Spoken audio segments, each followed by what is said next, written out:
Hi, I'm Jasma. Let's make this single-serving spaghetti rainbow salad.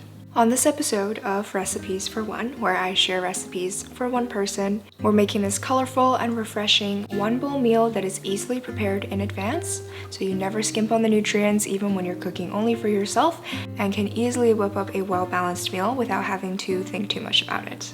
Let's take a look at the components of this dish. I'm of course using spaghetti, but you can use any pasta. For my choice of protein, I'm using chicken breast and an egg. And for the veggies, we have the beetroot, carrot, onion, and cucumber. And we'll be using a tahini-based dressing. The recipe provided in this video makes one serving, but you can easily prepare double or triple the quantity of ingredients if you intend to meal prep for multiple portions. First, let's cook the chicken. Place a clean chicken breast into a pot. Fill it with enough water until the chicken breast is fully submerged. We'll be using the same water to boil the spaghetti. Add some salt, put on the lid, and then we're moving over to the stove. Turn the heat to high and allow this to come to a boil. In the meantime, beat an egg until it is loose. Heat up a frying pan and coat the bottom with oil. Pour in the egg and spread this out as thin as you can before it sets. Once it has, you can slide a thin spatula underneath and flip it over. Back to the chicken breast. Once the water has come to a rolling boil, turn the heat down to low, keep the lid on, and let this simmer for roughly 5 minutes. Once it's done, turn the heat off, remove the pan from the stove, and let this sit for 10 minutes. And in the meantime, we're going to process the vegetables.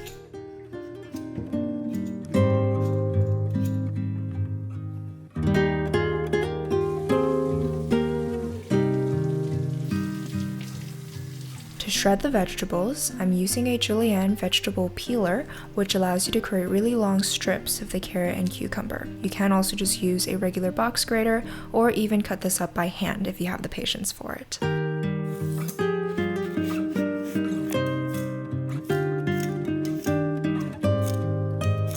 For the onion, you want to slice this up as thinly as you can. Since it will be raw going into the salad, you want it to blend with the rest of the flavors instead of being way too overpowering and feeling like you're just getting a mouthful of onion with every bite. For the cilantro, I'm cutting into bigger pieces, and you can switch this out for parsley if you'd like. The garlic will be going into the dressing, so you want to finely mince this so that the flavor can sort of be evenly distributed throughout the entire salad. The egg should be cooled enough by now, so you want to fold and roll it up like this in order to cut it into thin strips. A tip for when you're cooking for one is to just process the entire vegetable while you're at it, even if the recipe only calls for a portion of it.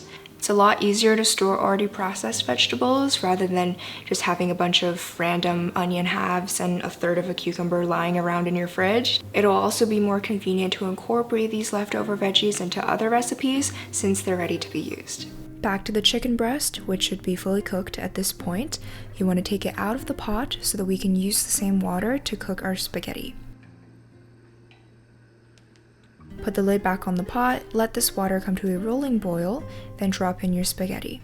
Cook until your preferred doneness. I'm usually not a big fan of al dente, but you definitely don't want to overcook the spaghetti, otherwise it'll break pretty easily when you assemble the salad. While you're waiting for the spaghetti to cook, shred the chicken breast. I like to just pull it apart with my hands, it's pretty easy to do. And we're also going to assemble the dressing. This is a tahini-based dressing. We also have the soy sauce for saltiness. A little bit of apple cider vinegar to just brighten up the entire dish. You can also use balsamic vinegar.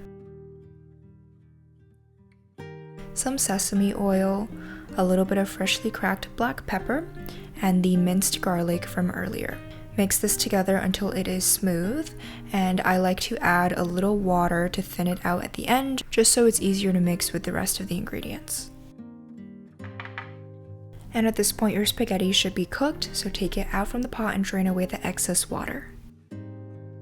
If you're not going to be mixing the spaghetti straight away, make sure to run it under some cold water to remove the starches on the surface, and also toss it in a little bit of oil to prevent it from clumping when you store it in the fridge. Now that we have all of our components prepared, we can finally assemble the spaghetti salad. Now in my recipe, I do provide you with a specific amount of each ingredient used, just to give you a better reference of the ratio between everything to create a more balanced single serving. But just like any other salad, this is completely flexible and you can eyeball all of the ingredients and add more or less of whatever you'd like. The only thing you'll have to change accordingly is the amount of dressing you put, so you don't end up with an over-seasoned or under-seasoned final dish. Once you have this tossed together and everything is nice and coated in the dressing, this is ready to go. Like all salads, this is best enjoyed straight away so the ingredients don't end up becoming soggy. If you meal prep this, you can toss together the ingredients beforehand and just add the dressing right before you intend to eat it. If you're looking for more meals designed just to serve one person, check out my Recipes for One series. And if you're in the mood for dessert, I also have a bunch of mini cakes that you can make just for yourself. Make sure you feed yourself well, and thank you for watching.